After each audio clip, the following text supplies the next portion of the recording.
지난달에는 4년에 한 번 열리는 올림픽이 브라질 리우에서 성대하게 열리고 또 막을 내렸습니다. 항상 올림픽이 열리면 바로 이어서 그 다음 달에 장애인 올림픽이 같은 장소에서 열립니다. 이번에도 지난 8일부터 브라질 리우에서 패럴림픽 장애인 올림픽이 열려서 11개 종목에 4,350명이 참가하여 장애인 올림픽을 성대하게 치렀습니다. 이번에 출전한 장애인 올림픽 선수들 중에 벨기에 출신으로 휠체어 스프린터인 마리케 베르보트라는 선수가 있습니다. 37살 된 여성입니다. 이 선수는 2012년 지난번 런던 패럴림픽에서 금메달을 딴 선수입니다. 이번에 두 번째 올림픽에 출전을 해서 이번에도 메달을 딸 수 있는 기회를 얻었고, 이번에 패럴림픽 메달을 따게 되면 아마 이것이 그의 인생의 마지막 메달이 될 것입니다. 왜냐하면 이번 올림픽을 마치고 집에 돌아가면 안락사를 통해서 죽기로 계획을 세웠기 때문입니다. 그럼에도 불구하고 브라질 리우에서 열리는 패럴림픽 올림픽이 자기 인생의 최고의 순간이라고 여기고 자기 인생의 최고의 순간을 즐기기 위해서 끝까지 최선을 다할 것이라고 말합니다. 기자들하고 만난 자리에서 이렇게 얘기를 했대요. 모든 사람들이 내가 단상에 올라가 금메달을 따고 기뻐하는 것을 보고 함께 기뻐하지만 내 인생의 어두운 면과 내 인생의 고통스러운 면은 보지 못합니다. 나는 너무 고통스럽습니다. 리우가 내 인생의 마지막 희망이고 마지막 즐거움입니다. 그는 2000년 16년 전에 난치성 척추 질환을 얻은 후에 아주 심각한 격심한 고통에 시달리고 있습니다. 그동안에 10분도 못 자는 밤이 헤아릴 수 없이 많았다고 합니다. 너무도 큰 고통 때문에, 통증 때문에 기절하기도 수차례 했다고 합니다. 거의 매일 모르핀을 맞아가면서 지탱을 하지만, 그러나 너무 오랫동안 육체의 한계를 느껴 안락사를 선택했다고 합니다. 벨기에는 법적으로 안락사가 허용이 되는 나라입니다. 의사 3명이 동의를 하면 안락사가 가능하다고 합니다. 그는 안락사를 준비할 뿐만 아니라 자기 장례식까지도 준비를 해놓았다고 해요. 지난 7월 달에 쓴 일기에 이런 내용이 나온다고 합니다. 몸이 너무 지친다. 하루 1시간도 제대로 자지 못하는 것 같아. 휠체어에 앉아서 달리면 모든 근심과 두려움이 사라진다고 했지만 결국은 잠깐의 즐거움, 그리고 자기의 인생의 의미를 부여했던 그 휠체어에 타고 달리는 그거조차도 육체의 고통의 무게를 감당하기 어려워서 안락사를 선택을 했다고 합니다. 자기의 떠날 시각을 스스로 정한 것이죠. 오랜 세월 자기의 떠날 시각을 선택하는 과정을 통해서 자기의 떠날 날을 많이 준비했을 것입니다. 자기의 떠날 시각을 준비했을 뿐만 아니라 그 시각을 준비하고 나면 그 이후도 준비합니다. 장례식도. 또 자기의 떠날 시각을 준비하게 되면 자기 인생을 돌이켜봅니다. 내 인생은 도대체 무엇이었나?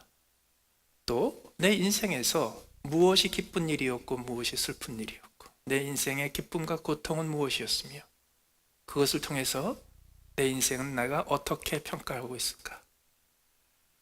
그 과정에서 인생은 기쁨만 볼 게 아니라는 것도 알게 될 뿐만 아니라 나의 인생을 보는 다른 사람들의 시선과 내 인생에 다른 사람들이 보지 못하는 부분은 너무도 다르다는 것도 깨닫습니다.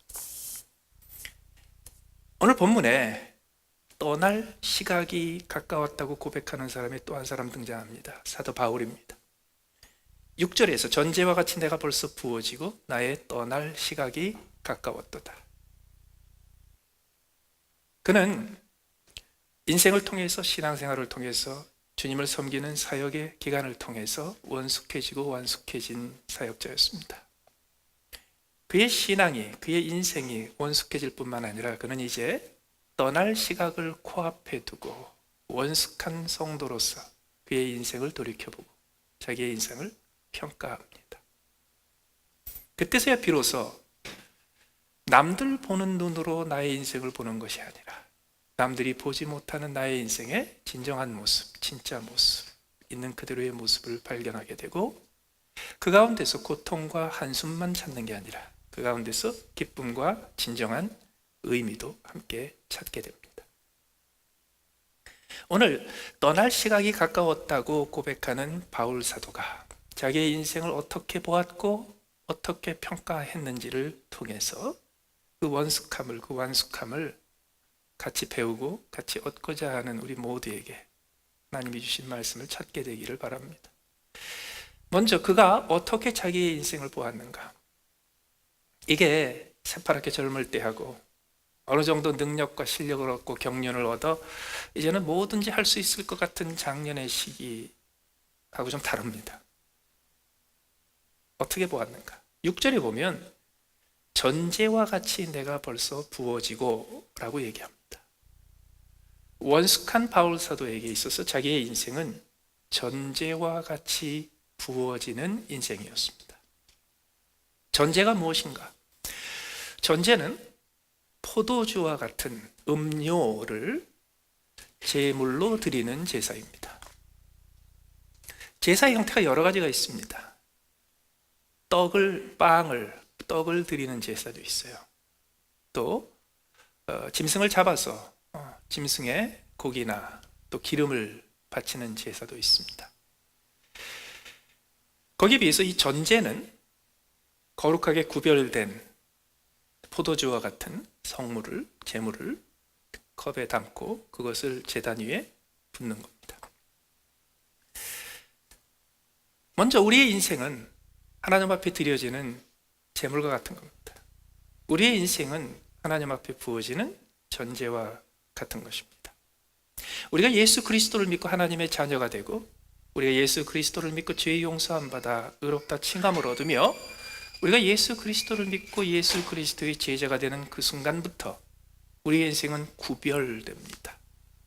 거룩하게 구별됩니다. 거룩하게 구별되었다는 말은 용도가 바뀌었다는 겁니다.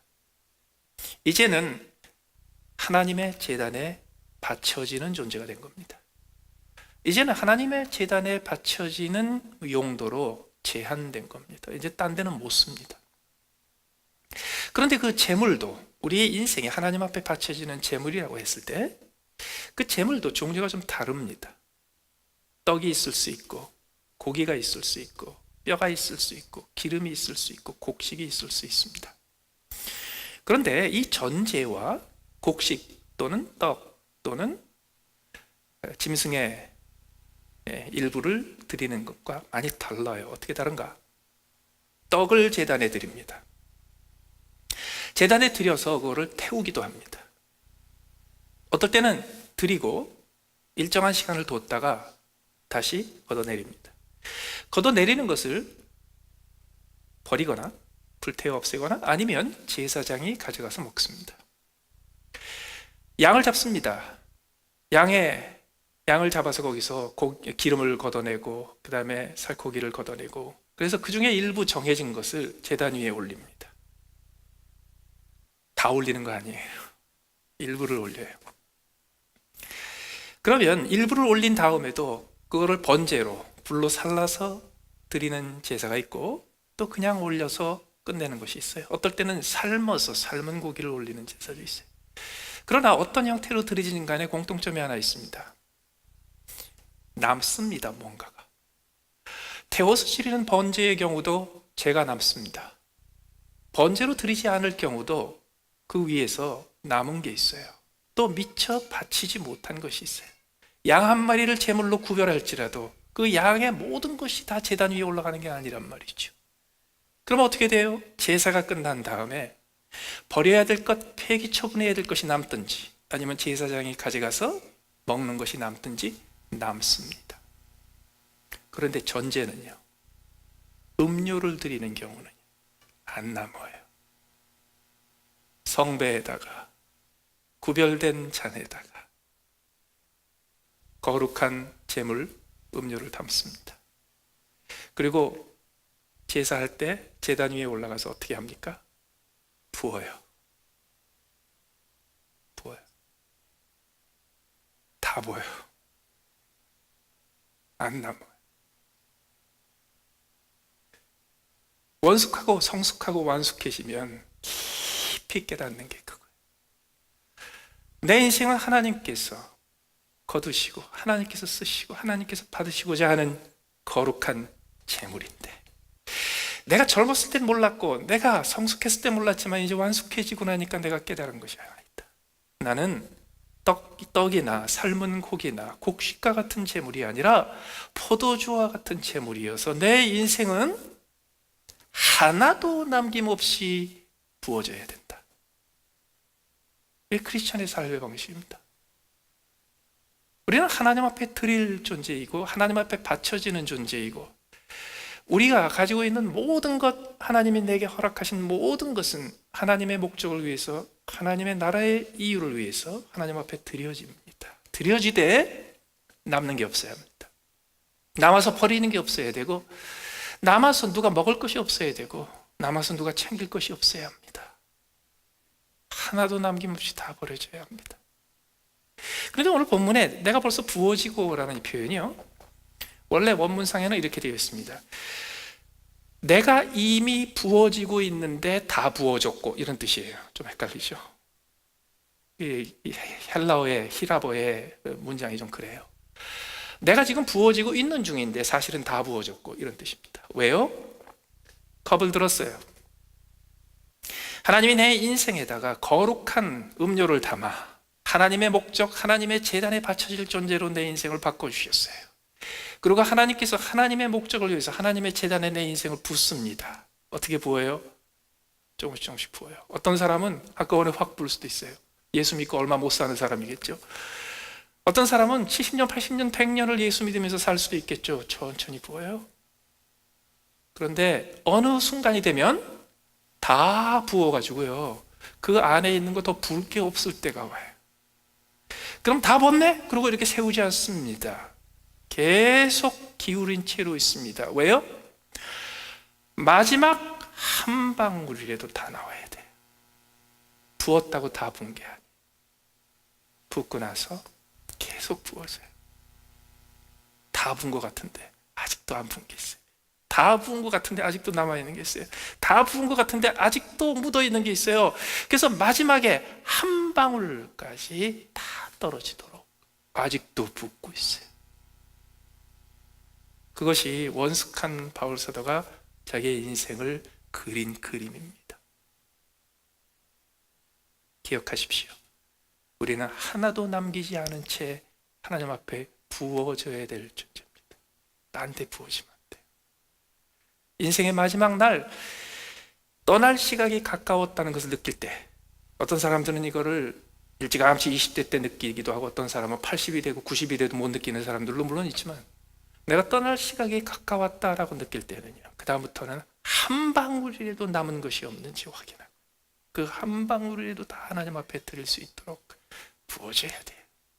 내 인생에 시간이 들여져야 되고, 내 인생에 가진 것이 들여져야 되고, 내가 가지고 있는 모든 영향력과 관계까지도 하나님이 나에게 허락하신 모든 것들이 하나님을 위해서 부어지고, 그것이 다 부어진 후 내가 떠날 시각이 가까웠을 때 하나도 이곳에서 남은 것이 있어서는 안 돼. 그러면 바울 사도는 그렇게 전제로 부어지는 자기의 인생을 어떻게 평가했습니까? 7절에 그 평가가 세 가지로 나옵니다. 그는 이렇게 얘기합니다. 첫째, 나는 선한 싸움을 싸웠습니다. 두 번째로, 나는 달려갈 길을 마쳤습니다. 그리고 나는 믿음을 지켰습니다. 우리가 찬송가 가사에서도 익숙한 표현이죠. 선한 싸움 다 싸우고 의의 면류관 받았으리라. 그런데 여기서 첫 번째 선한 싸움을 싸웠다, 다 싸웠다, 선한 싸움을 싸웠다 라는 말을 우리가 들으면 승리했구나 이렇게 얘기해. 그런데 우리말로 선한 싸움이라고 번역된 good fight라고 번역된 이 표현이 우리말로 선한 싸움이라고 되어 있으니까 잘 싸웠네 우리는 이렇게 느낌이 오지만은 이거를 NIV 같은 영어 성경에서는 이렇게 번역합니다. I fought a good fight. good fight. 어떤 차이인가? 이 선하다, good이라는 단어가 부사가 아니고 형용사입니다. 무슨 얘기냐면 나는 싸움을 잘 싸웠다가 아닙니다. 나는 good fight를 싸웠답니다. 뭐가 다르냐고요? 싸움을 잘 싸웠으면 이기는 겁니다. 그런데 싸움을 잘 싸운 게 아니라 good fight를 싸웠으면 질 수도 있습니다. 다시 말해서 I fought a good fight 이 표현은 뭐냐면 나는 최선을 다해서 내가 할 수 있는 만큼 다 싸웠다는 뜻입니다. 이 표현은 뭐냐면 결과가 하나도 중요하지 않다는 거예요. 그 싸움의 결과가 승리건 패배건 하나도 중요하지 않다는 거예요. 그 결과하고 아무런 상관없이 나는 내 최선을 다해서 진력을 다해서 마지막 한 방울까지도 쏟아넣어서 I fought a good fight. 그 표현이에요. 이번에 올림픽을 통해서도 일본 언론에서 특별히 한국을 좀 많이 이렇게 비웃는 보도가 있었다고 그래요. 뭘 비웃었냐 하면 왜 그렇게 순위에 집착하느냐. 더군다나 다른 나라들은 금메달, 은메달, 동메달 다 합쳐서 순위를 매기는데 왜 한국은 꼭 금메달 가지고만 순위를 매기냐. 왜 그럴까요? 아직 성숙하지 않아서 그래요. 성숙하지 않은 것의 대표적인 표적이 뭐냐 하면 결과를 중요시합니다. 결과만 봅니다. 성숙할수록, 성숙은 왜 생깁니까? 그 과정을 겪었기 때문에, 그 과정이 얼마나 힘든지 알기 때문에, 그 과정에 어떤 고통과 어떤 고난이 있는지, 그 과정을 통해서 어떤 고통과 고난을 이겨내 극복하지 않으면 거기에 도달할 수 없는지를 겪은 사람이 성숙한 사람이에요. 그렇기 때문에 성숙한 사람들은, 그리고 성숙한 사회는 올림픽에 출전한 것 자체가 얼마나 엄청난 일인지를 압니다. 그리고 4년 동안, 아니 10년, 20년 동안 그 올림픽에 출전하기 위해서 얼마나 뼈를 깎는 수고를 다하고 뼈를 깎는 고통과 훈련을 거쳤는지를 알기 때문에 그것을 인정합니다. 그날 가서 하필이면 그날 아침에 설사가 나가지고 메달권에 못 들 수도 있어요. 하필이면 그때 금메달 후보가 그날 컨디션이 안 좋아서 내가 어부지리로 은메달이 아니라 금메달이 될 수도 있어요. 얼마든지 그런 일 벌어질 수 있어요. 그러나 진짜 소중한 것은 good fight를 했냐 이거예요. 결과가 안 중요해요. 두 번째로 나의 달려갈 길을 맞췄다 그러죠. 여러분 여기서도 달려갈 길을 맞췄다고 그랬지 내가 결승점에 들어갔다라는 말을 하지 않습니다. 다시 말해서 두 번째, 바울이 자기의 인생을 평가할 때 내가 어디에 목적지에 도착했다 이런 표현을 쓰지 않습니다. 내가 결승전을 지나갔다 이런 말도 하지 않습니다. 나의 목적지 항구에 도달했다 이런 표현도 쓰지 않아요.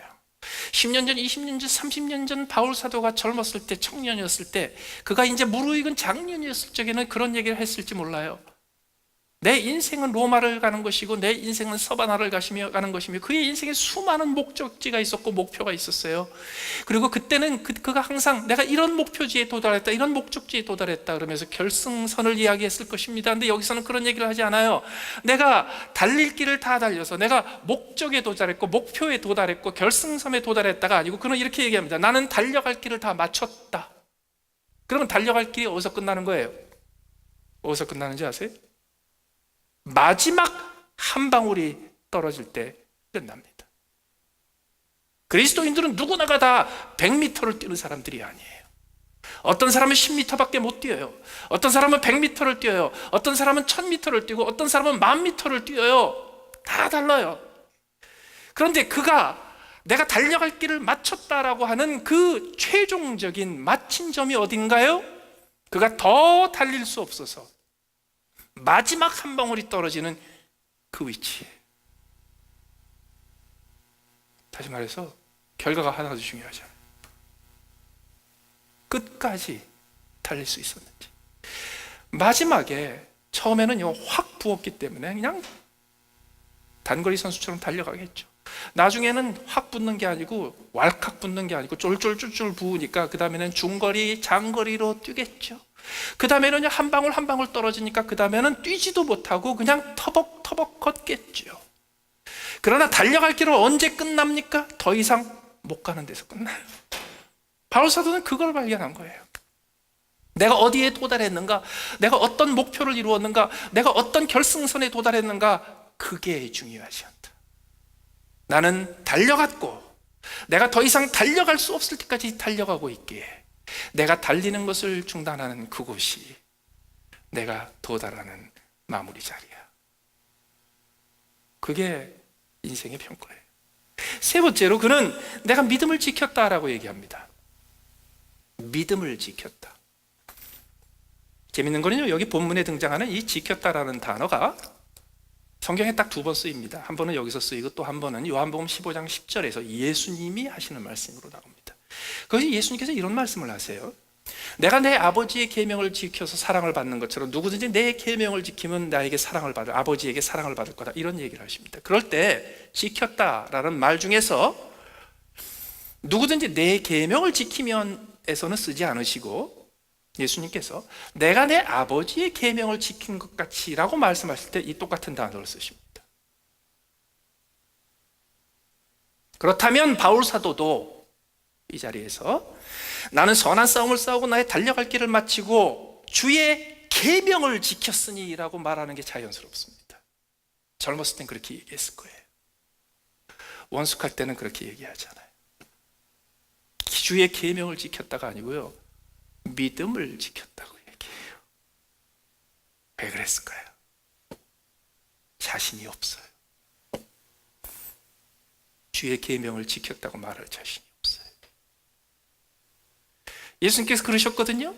내가 내 아버지의 계명을 지키는 것처럼 내 계명을 너희가 지키면 너희가 내게 사랑을 받을 것이다. 아버지에게 사랑을 받을. 가만 보니까요, 예수님께서 아버지의 계명을 지키시는 것처럼 지키지 못했어요. 그럼 어떡하라고요? 사랑 못 받게요. 그때 바울 사도가 발견한 게 있어요. 아, 내가 계명도 완전히 못 지켰고 주님께서 내게 주신 그 부르심도 내가 완전히 성취했다고 할 수 없는데 내가 하나 지킨 거 있다. 그게 뭔가? 믿음은 지켰다. 여기 있는 분들 다 그거 고백하실 수 있으리라 믿습니다. 여러분들 믿음을 여태까지 지키셨죠? 지키셨으니까 여기 와 계실 거 아니에요. 흥미로운 사실은요, 나중에 8절에서 의의 멸류관을 얘기할 때 내게만 아니라 주의 나타심을 사모하는 모든 자에게다 라는 말을 합니다. 이게 무슨 뜻이냐면요, 이 의의 멸류관은, 이 보상, 이 상급은 모든 성도들을 위해서 준비됐다는 거예요. 그런데 그 모든 성도들은 어떻게 성도가 됐어요?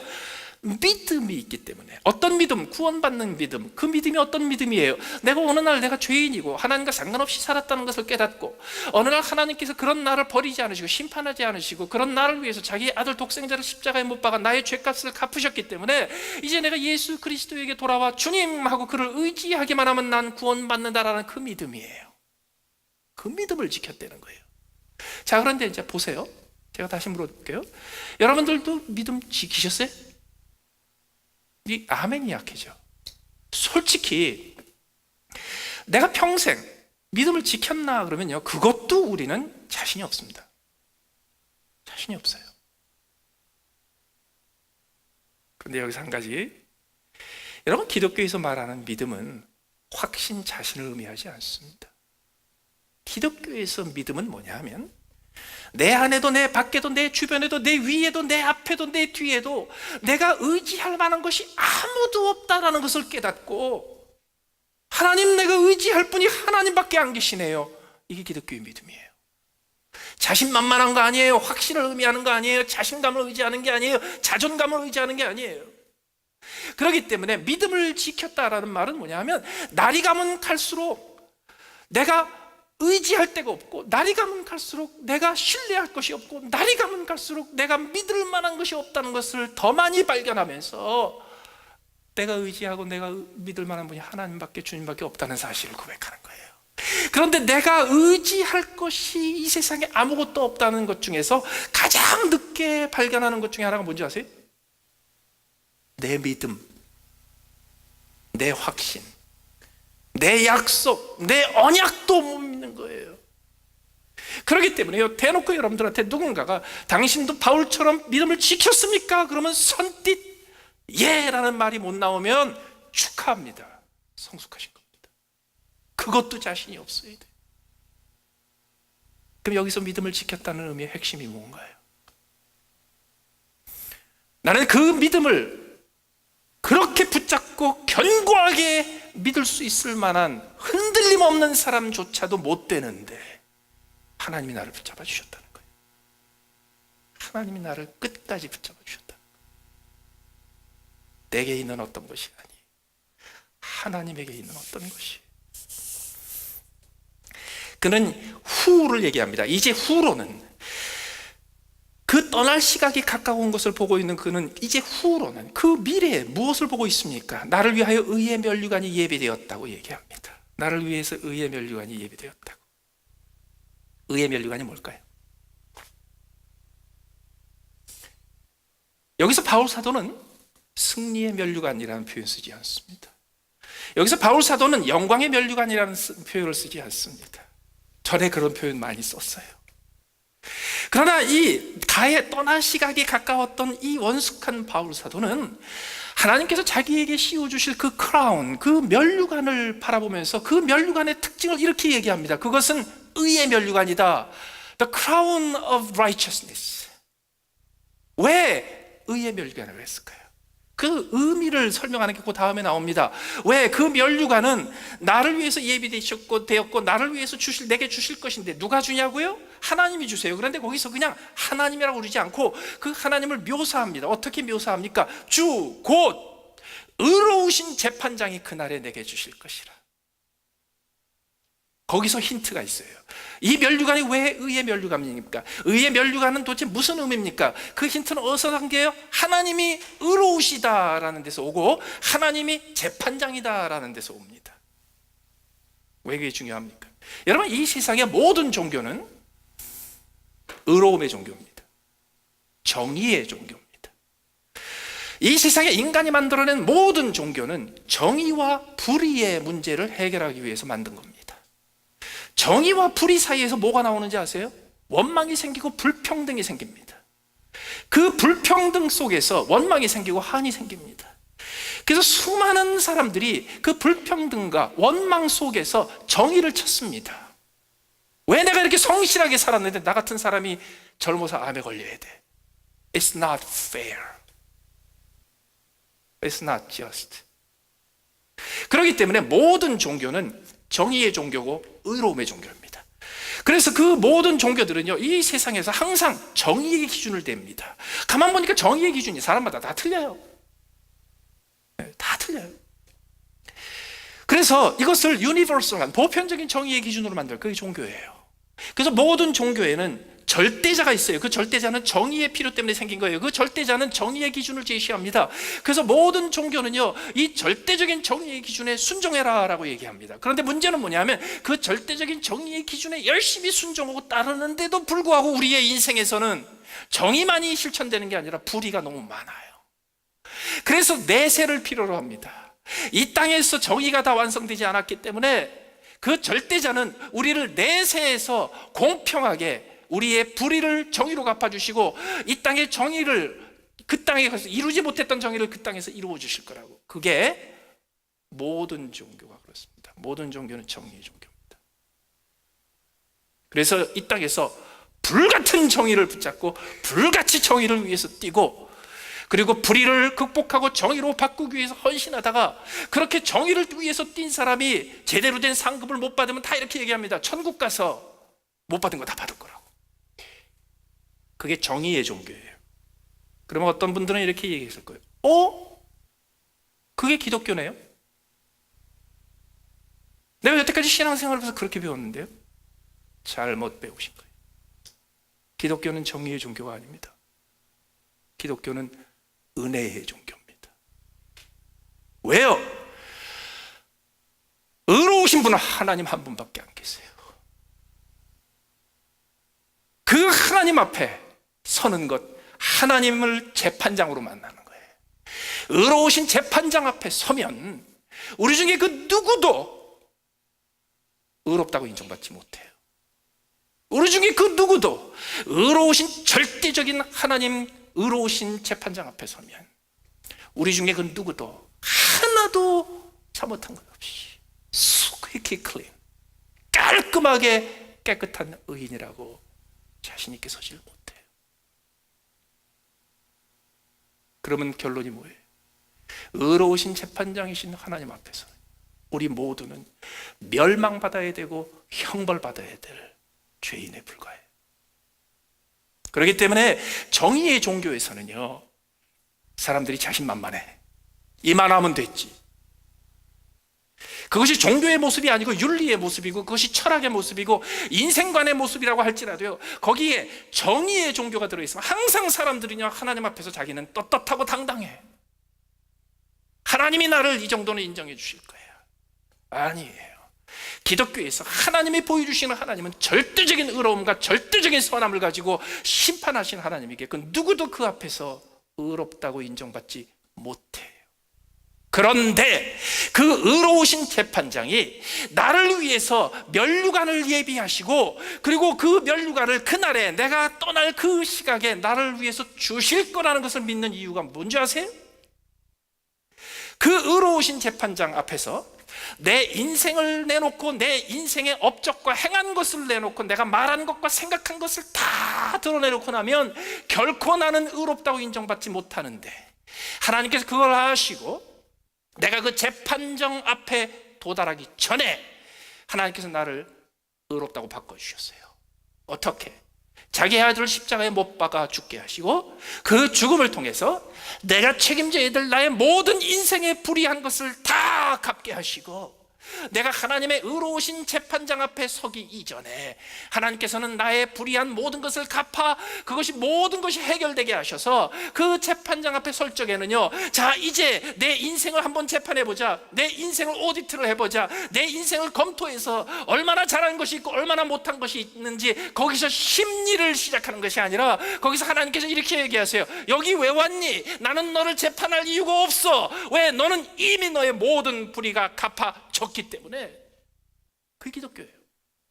그리고 그때부터 정의의 종교가 아니라 은혜의 종교가 열려요. 하나님께서 이렇게 얘기하세요.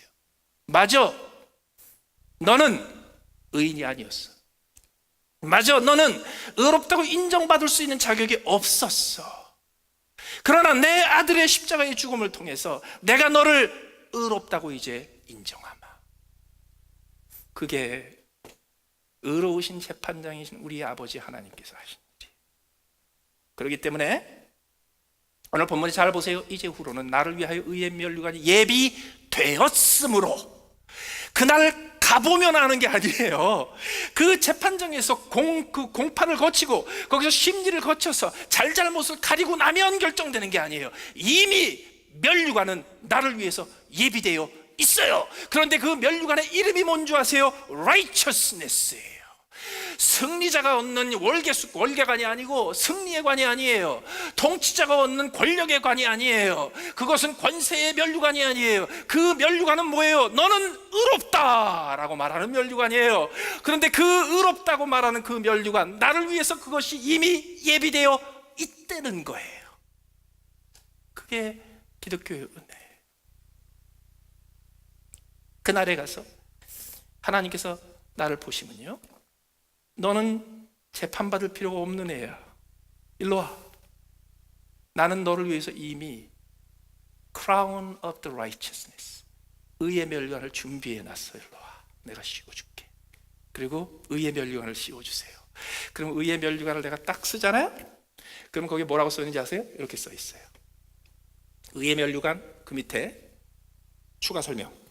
이 사람은 의인이 아닌데, 이 사람은 의롭다고 인정받을 자격이 전혀 없는데 하나님께서 자기의 독생자의 죽음을 통해서 이 사람을 의롭다고 인정해 주신 사람입니다 가 써 있어요.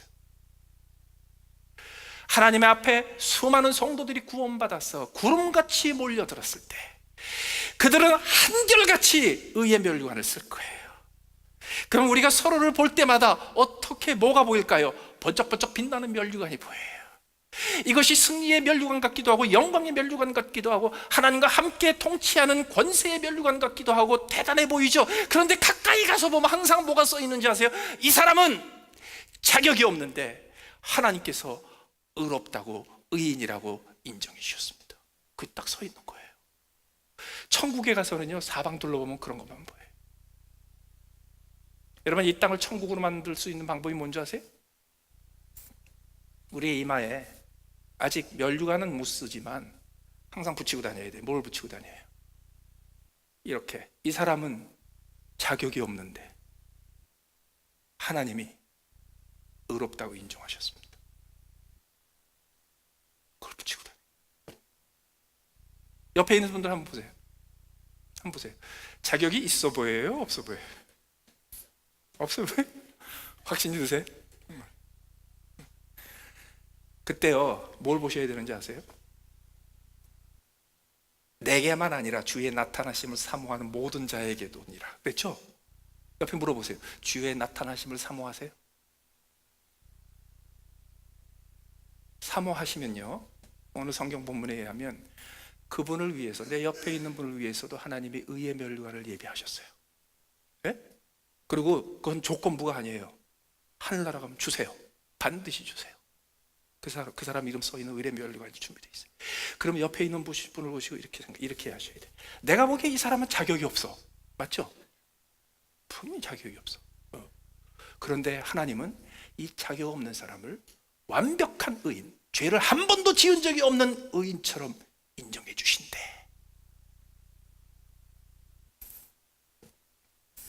그러면 이 세상이 천국이 돼요. 그게 안 돼서 이 세상이 천국이 아닌 거예요.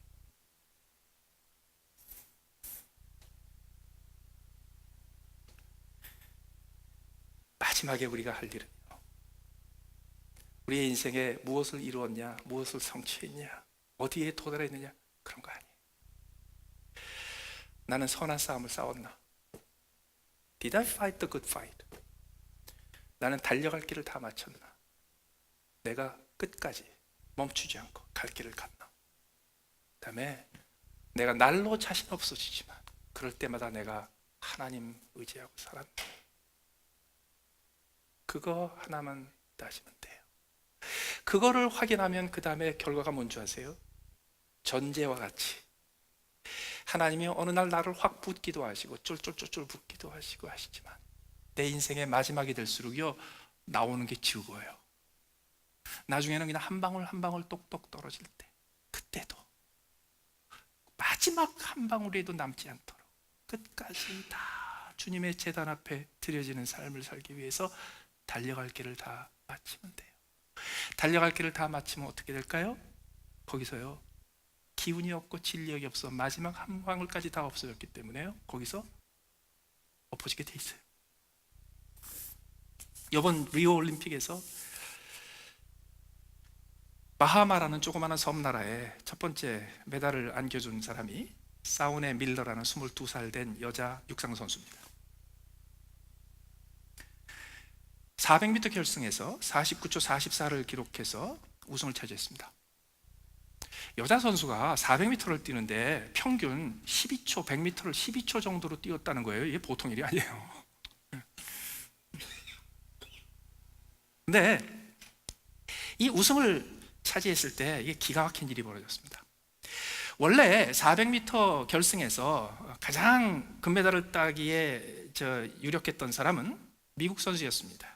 이 종목 최강자 랭킹 1위인 앨리슨 필릭스가 400m 금메달을 딸 것이라고 다들 그렇게 예측했어요.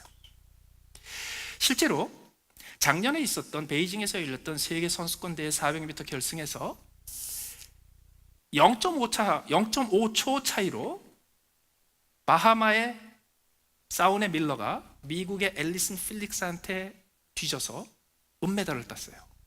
그때 미국 선수가 금메달을 땄어요. 0.5초 차이로. 이 0.5초면 적지 않은 시간입니다. 그런데 이번에 400m 결승을 딱 하는데 땅 하면서 뛰기 시작했는데 제일 먼저 바하마의 사운의 밀러가 앞장섰습니다. 출발도 빨랐고 제일 앞장섰어요. 300m까지 거의 맨 앞에서 뛰었어요. 그런데 300m가 지나자 앨리슨 필릭스가 바로 옆에 추적해 왔습니다.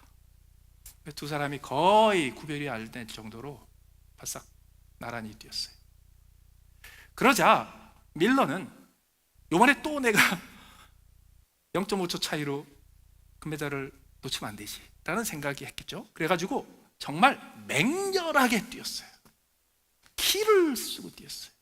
마지막 한 방울까지도 남기지 않을 정도로 뛰었어요. 두 사람이 거의 똑같이 결승선을 지났습니다. 근데 결승선을 지났을 때 옛날에는 그 육상할 적에 이렇게 가슴이 기준이었거든요. 그래서 다들 뛸 때 이러고 들어갔어요. 저도 중학교 때 육상을 좀 해가지고 이거 훈련을 했어요. 근데 요새는 이 가슴이 아니고 하여튼 몸의 어느 부분든지 결승선을 지나면 됩니다. 그래서 요새는 가슴을 이르는 게 아니라 머리를 디밉니다. 이렇게 다들. 그런데 그날 결승선에서 지난 100m를 정말 진력을 다해서 맹렬하게 뛰었던 이 사운의 밀러가요, 결승선을 지날 때 앞으로 몸을 숙인다는 게요, 그냥 넘어지고 말았어요. 그러니까 점프하듯이 다이빙하듯이 넘어졌어요. 철퍼덕 넘어져 가지고요 한 2m 정도 미끄러져서 앞에 쓰러졌고, 나머지 앨리슨 필릭스나 그다음에 3등, 4등, 5등 했던 사람들은 다 샥 머리 뒤밀고 싹 뛰어서 10m, 20m 이렇게 뛰어갔어요. 그러고는 다 쓰러졌죠, 바닥에. 진력을 다했으니까. 그리고 전광판을 봅니다. 기록이 어떻게 나왔는지. 전광판에서 0.07초 차이로 사운의 밀러가 금메달 땄어요. 그걸 이렇게 저 보면서 말이죠, 맞다, 결승선에서 한 걸음도 더 못 갈 정도로 쓰러지는 게 맞다. 결승선을 지났는데 100m 더 뛸까? 이러면 문제가 있는 거예요. 나 한 판 더 뛸 수 있는데 이러면 문제가. 그리스도인의 삶이라는 것은 결승선에서 엎어지는 겁니다. 한 발자국도 못 가는 겁니다. 다시 말해서 우리 인생의 마지막 한순간까지, 마지막 한 방울까지 하나님의 제단 앞에 드려지는 거룩한 제물로 쓰임받는 겁니다. 그때 한 30초 동안 헉헉대면서 기운이 다 빠져서 다들 트랙에 주저앉아가지고 전광판을 보는데요, 그 짧은 얼마 동안의 시간에 누가 상 받을까? 결국 거기서 1년 만에 금메달과 은메달이 바뀌었거든요. 한 사람은 머리 뒤밀고 하고 한 사람은 엎어지는 바람에 0.07초 차이로 금메달을 땄거든요. 우리가 마지막 한 방울까지 다 주를 위해서 드린 다음 하나님 앞에서 전광판을 딱 보면 어떻게 될까요? 한 사람도 빼놓지 않고 의의 면류관을 받아요. 그 의의 면류관은 내용이 뭔지 아세요? 그 컬러가 뭔지 아세요? 그 컬러를 형언할 수 없지만은요, 그 색깔이 말하는 건 다 똑같아요. 이 사람은 전혀 자격이 없지만 하나님께서 그 아들의 십자가의 죽음을 통해서 의인이라 인정을 해주신 사람이라. 그 은혜의 면류관, 하나님께서 거저 주시고 자격 없는 자를 위해서 예비해 주신, 이미 예비해 주신 그 의의 면류관을 바라면서 마지막 남은 시간에 한 방울까지도 주님의 제단에 드리려고 애를 쓰는 사람, 그게 바울이 그리고 있는 가장 원숙한 크리스천입니다. 같이 한번 기도하시겠습니다.